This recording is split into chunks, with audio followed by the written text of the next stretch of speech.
Hola chicos, saludos de Mexico. Esté alerta. Stay tuned to learn how to taste tequila like a pro, featuring Cincoro, Michael Jordan's tequila brand.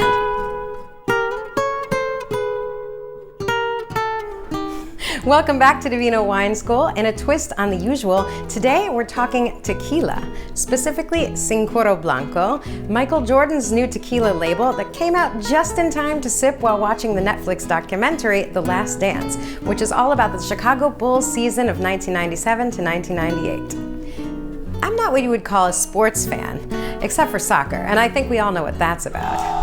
I'm not even really a basketball fan, except I did grow up in the Midwest during the golden years of the Chicago Bulls, and Michael Jordan was a legend. I am, however, a 100% tequila fan, and during the 1997-98 season, I was a freshman in college, and I drank a lot of it. So when I heard that Michael Jordan and 4 rival NBA team owners had bonded over tequila one night, I thought, that's a cute story. I'll try it. Check out the Divino blog to learn more about how Cincoro Tequila was born. And if you like what you're seeing so far, hit that subscribe button. Like many of you, I have a story about tequila that ended in one body shot too many in college during a house party. Thankfully, we did not have Facebook back then, but we did have cameras, and you could get free doubles printed at the Walgreens and post those photos all over the bulletin board at the Music School of DePaul University. Just saying. I didn't touch tequila for years after that. Even the smell of it made me sick. Talk about scent memories. Now, I would love to take my skin back 20 years, but I believe tequila deserves better memories. Flash forward to sommelier school in the 2000s, when I learned how tequila was actually made from the sugar-packed heart piñas of a very specific blue agave plant that tastes and smells differently depending on where it grows. Just like grapes, altitude and soil type can produce bright green peppery notes versus earthy floral notes. Tequila producers often blend for balance, just like winemakers who combine grapes harvested from different vineyards to adjust acidity and body. Flash forward again to New York City and some fancy bar downtown where I tasted some reposado and añejo tequilas that were aged in oak barrels.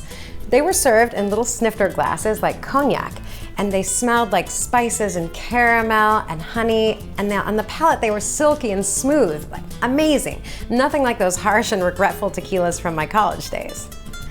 After that, I was completely hooked, and I have been enjoying tequila on its own and in cocktails ever since. You can read more about tequila on the Divino blog, how it's made, and the different flavor profiles. The link is right down there in the description and right up there. Cincoro produces 4 types of tequila: Blanco, Reposado, Añejo, and Extra Añejo. They are all made from 100% blue agave, grown in both the Jaliscan highlands as well as the lowlands surrounding the town of Tequila, which aren't actually that low and contain an inactive volcano and all the minerals in that soil. But let's start with the Blanco. Tequila Blanco is considered the purest expression of the agave plant, as it is rarely aged in oak and never for more than 2 months. This is where you can really taste the difference between higher and lower altitudes in different soil types, unless it's blended. The tasting process for tequila is nearly identical to that for wine. Tequila Blanco is usually served in a traditional or slightly elongated shot glass, whereas Reposado and Añejo tequilas, which have been aged in oak barrels and need some time and space to open up, are often served in a tumbler or a snifter type of glass. Blanco can be accompanied by a slice of lime and some salt, also known as tequila cruda, or sipped side by side with a shot of sangrita, which is a blend of citrus juice, sometimes tomato, ancho chili, and grenadine. You can find recipes for sangrita on the Divino blog. Both the lime juice and the sangrita can help balance out the sharper elements of young, unaged tequila, but they can also help bring out earthy and floral notes you might never have noticed otherwise.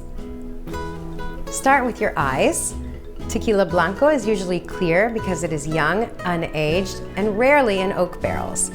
Reposados can be a little bit golden, whereas añejos are usually a deep bronze color, caramel bronze like whiskey or aged rum or cognac. You can also look at the consistency of tequila. Does it form legs? How does it move in the glass? If it glides and glisses on the edges of your glass, you can bet it's going to feel the same way on your palate. This Blanco is clear as day, but it's very silky in the glass. smell. Notes of tequila are all over the place, and just like with wine, it takes practice to recognize them. So get your nose in deep and take short, strong sniffs. Blanco is the purest, cleanest expression of agave. It can be green and peppery and piquant, planty. Sometimes it smells like delicate white flowers or even peppercorns. This one has a little bit of sweet honeysuckle. In reposado and añejo tequilas, look for more expansive, richer, riper, more mature aromas, thanks to microoxidation and exposure to oak. So, sweet spices, butterscotch, caramel, honey. Taste. Let the tequila wash over all sides of your mouth. What do you feel? Is it clean? Is it sharp? Is it silky and glistening? And what do you taste? How long do those flavors linger after you swallow? So the Cincoro is very, very silky for a Blanco, which I don't mind at all. However, tequila purists might say it's a little bit luxurious. It's a little soft for a Blanco traditionally. But hey, look at this bottle. Discuss. Before you refill that glass, ask yourself and your company what they thought. What did you think? Did this tequila take you anywhere? Did it surprise you in any way? So the next time you're mixing up your margaritas, take a second to try your tequila all by itself. You might be pleasantly surprised.